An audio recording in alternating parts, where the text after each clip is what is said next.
주의 뜰에 거하는 자들의 축복에 대해서 생각해 보고 있습니다. 주의 뜰에 거하는 자, 어떤 자라고 그랬습니까? 요즘 우리에게 이 말씀을 적용한다면 늘 주의 전에 나와서 하나님께 예배하기를 기뻐하는 자, 항상 주의 그늘 아래 살기를 기뻐하는 자들이라고 말씀드렸어요.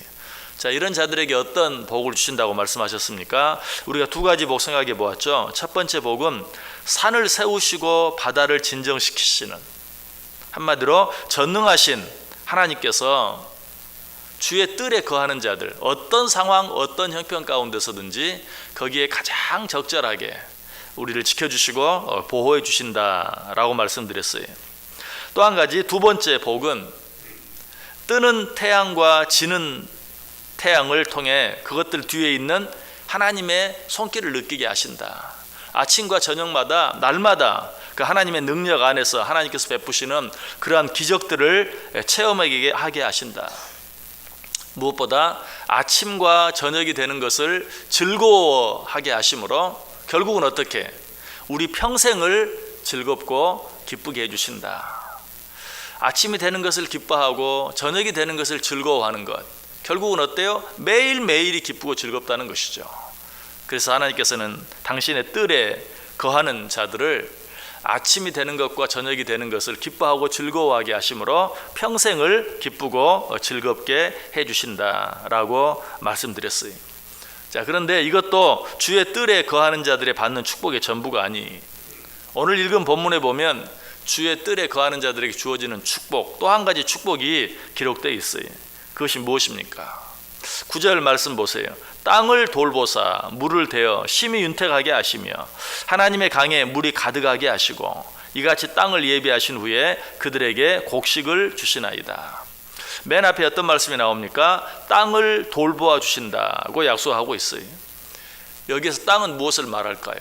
세상 모든 인간들이 발을 딛고 살아가는 이 세상 전체, 뿐만 아니라 동물과 식물들이 뿌리를 내리고 살아가는 이 세상 모두를 말해요. 이 세상 모두를 돌보아 주시겠다. 좀 좁게 말하면 하나님께서 이스라엘 백성들에게 약속하신 기업의 땅, 당신의 택한 자들이 발을 딛고 살아가는 그 모든 땅을 돌보아 주시겠다라고 약속하고 있어요. 자, 그런데 이 땅은 어떻습니까? 비록 우리들이 발을 딛고 살지만 우리 마음대로 되지 않는 일이 마음대로 되는 일보다 훨씬 많은 것이 이 땅, 바로 이 땅이. 그러나 그 모든 땅을 만드시고 그 모든 땅의 주인이 되시는 하나님께서 주의 뜰에 거하는 자들을 위하여 그 땅을 돌보아 주시겠다라고 말씀하고 있어요. 자, 어떻게 돌보아 주시겠다고 말씀하십니까? 먼저 물을 대어 주시겠다. 이 땅을 돌보사 물을 대어 주시고 라고 말씀하고 있죠. 이 팔레스타인 땅에서 농사를 하는 데 있어 가장 관건이 되는 것은 물이에요. 물이 없는 것, 물이 부족한 것, 비가 많이 내리지 않는 것, 이것이 이 팔레스타인 땅에서 농사를 짓는데 가장 큰 어려움이, 물만 풍성하게 있으면 얼마든지 농사를 잘 지을 수가 있어요.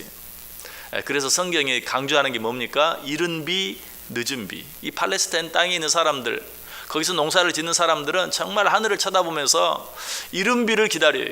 이른 비가 와야 파종할 수 있을 텐데, 또 늦은 비를 기다려요. 늦은 비가 내려야 추수할 수 있을 터인데, 이처럼 하늘에서 내리는 비, 이른 비와 늦은 비, 물이 이 팔레스타인 땅에서 농사를 잘 짓고 살 수 있는 가장 큰 관건이. 그런데 하나님께서 어떻게 그 땅을 돌보셔서 물을 풍성히 대어 주심으로 그 땅을 윤택하게 해주시겠다.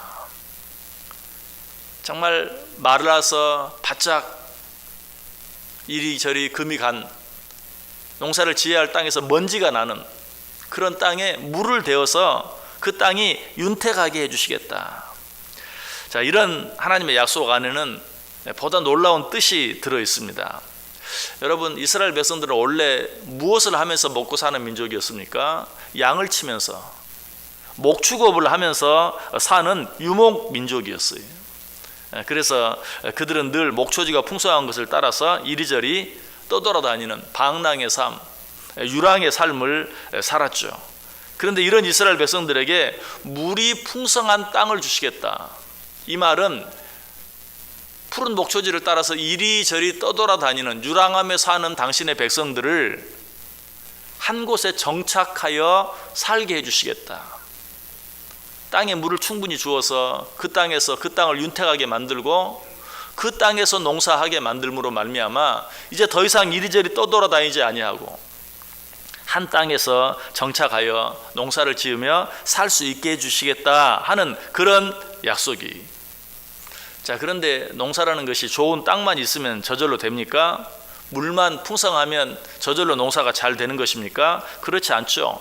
그런 것들이 정말 중요하긴 하지만 그러나 농사를 짓는 방법, 어떻게 농사를 지어야 하는지, 농사에 대한 기술이나 경험도 아주 중요해요. 그런데 이스라엘 백성들은 어떤 자들이라고요? 목축업만 하면서 살았던, 농사의 농자도 알지 못하는 그런 자들이었어요. 하나님께서는 이것까지도 아셨어요. 그래서 계속해서 9절 끝부분에 보면 뭐라고 말씀하십니까? 이같이 땅을 예비하신 후에 그들에게 곡식을 주신다 라고 말씀하고 있어요. 인간의 힘으로 어떻게 할 수 없는 땅의 문제, 물의 문제만 해결해 주실 뿐만 아니라 농사 짓는 일에까지도 구체적으로 간섭하시고 도우셔서 우리로 당신의 뜰에 거하기를 기뻐하는 당신의 백성들에게 풍성히 곡식을 주시겠다라고 말씀하고 있어요. 여러분, 농부가 수고하기만 하면, 열심히 일하기만 하면 곡식을 얻는 것처럼 생각할 수 있지만 사실은 그렇지 않죠. 하나님이 주시지 않으면 모든 것이 허사예요. 성경도 이 사실을 분명히 이야기하죠. 시편 127편 2절에서 너희가 일찍 일어나고 늦게 누우며 수고의 떡을 먹음이 헛되도다. 그러므로 여호와께서 그의 사랑하시는 자에게 잠을 주신다. 아무리 열심히 일해도 하나님이 함께하지 아니하시면 다 헛수고다, 허사다라고 말하고 있어요. 자, 이런 약속이 계속되는 말씀 속에 보다 구체적으로 나타나 있어요. 10절 말씀 보세요. 주께서 밭고랑에 물을 넉넉히 대사 그 이랑을 평평하게 하시며 또 담비로 부드럽게 하시고 그 싹에 복을 주시나이다. 하나님께서는 그것까지도 아시고 좋은 땅, 풍성한 물 그것만 가지고 되지 않는다는 사실을 아시고 밭고랑에 물을 넉넉히 대사 그 이랑을 평평하게 하시며 또 담비로 부드럽게 하시고 그 싹에 복을 주신다. 요즘 이제 모를 내는 그런 시기가 되었죠. 그 모습을 보면 아주 그 모습을 정확하게 이야기하고 있는 것을 봐요. 밭고랑에 물을 넉넉히 대사, 그 다음에 썰매질을 하죠. 그 이랑을 평평하게 하시며 또 담비로 부드럽게 하시고 그 싹에 복을 내리신다. 싹이 잘 날 수 있도록 하나님께서 도와주신다. 좋은 땅, 풍성한 물뿐만 아니라 농사하는 방법까지도, 어떻게 농사를 짓는지 그것까지도 내가 너희를 도와주고 너희와 함께 하겠다. 그래서 거기에서 풍성한 곡식이 나게 하겠다. 자, 우리 하나님의 모습이 얼마나 자상합니까? 우리 하나님은 우리를 도울 때 이렇게 도와요. 알았어, 해줄게. 기본만 해주고 이제 알아서 해. 내가 여기까지 해줬는데 얼마나 더. 그렇게 말씀하시는 법이 없어요. 처음부터 끝까지 우리가 하나님께 의뢰하고 맡길 때마다 모르는 체 하지 아니하시고 하나부터 10까지 세세하게 가르쳐 주시고 도와주신다는 것이, 여기서도 끝나지 않아요. 좋은 땅을 주시고 거기에 물을 풍성히 대어 주시고 정말 그 땅을 평평하게 부드럽게 해서 싹이 나게 하시고 거기서 끝나지 않아요. 11절 12절 보세요. 주의 은택으로 한 해를 관 씌우시니 주의 길에는 기름방울이 떨어지며 들의 초장에도 떨어지니 작은 산들이 기쁨으로 띠를 띄었나이다. 논에 물을 대고 거기에 땅을 골고루 썰매질을 잘해서 거기에 모를 심고 그 모가 잘 자라기만 하면 다 됩니까? 그 시작에 불과한 거죠. 그건 파종하는 첫 시작에 불과해요. 그런데 하나님께서는 어떻게 하신다고요? 그것으로 끝나지 아니하고 한 해 전체를 관 씌우신다. 한 해 전체를 복 주신다. 그래서 결과적으로 추수할 때까지 풍성하게 추수할 수 있도록 하나님이 도와주심으로 기름방울이 떨어진다. 들의 초장에도 떨어진다. 그로 인해 작은 산들이 기쁨으로 띠를 띈다 라고 말하고 있어요. 하나님이 끝까지 한 해 내내 당신의 택한 백성들, 특별히 당신의 뜰에 거하기를 기뻐하는 자들과 함께 하셔서 그들이 하는 모든 일들이 신명기에 말씀한 그대로 들어가도 복을 받고 나가도 복을 받는 그런 은혜, 그런 축복을 주시겠다라고 말씀하고 있어요. 이런 축복에 대해서 결론적으로 13절이 뭐라고 말합니까? 초장은 양떼로 옷 입었고 골짜기는 곡식으로 덮였음에 그들이 다 즐거이 외치고 또 노래하나이다. 그들이 하는 모든 일들이 복을 받고 그저 풍성해지는 것만이 아니, 여러분 풍성해지는 것 자체는 복이 아니, 그 풍성함으로 인하여 기쁨과 즐거움을 누려야 복이. 그러나 많은 사람들이 실제로 풍성함으로 인하여 기쁨과 즐거움을 누리지 못하는, 더 불안해하고 더 두려워하는 그런 일들이 너무나 많아요. 그건 진정한 축복이 아니. 세상이 주는 축복은 그래요. 외적으로는 풍성해지는데 내적으로는 불안하고 더 염려와 걱정이 많아져요. 그러나 하나님 주시는 축복은 그렇지 않아요. 외적으로 풍성해질 뿐만 아니라 내적으로는 어때요? 기쁨이, 즐거움이 솟아나는 것이. 하나님은 그런 복을 주시겠다. 누구에게? 주의 뜰에 거하는 자들에게. 하나님 앞에 가까이 나오기를 기뻐하고 하나님의 전에 나와서 하나님께 예배하기를 기뻐하는 자들, 하나님을 섬기며 살아가는 것을 기뻐하는 자들, 이런 자들에게 이런 축복을 주시겠다라고 말씀하고 있어요. 여러분, 이런 축복을 받아 누리기를 원하십니까? 주의 뜰에 거하기를 기뻐해야 돼요. 늘 주님 앞에 한 걸음 가까이 나아오기를. 그리하여 그의 말씀을 듣고 그에게 기도하고 그에게 찬송하는 삶을 살아가기만 하면 하나님께서 우리가 발딛고 살아가는 이 땅을 복 주셔서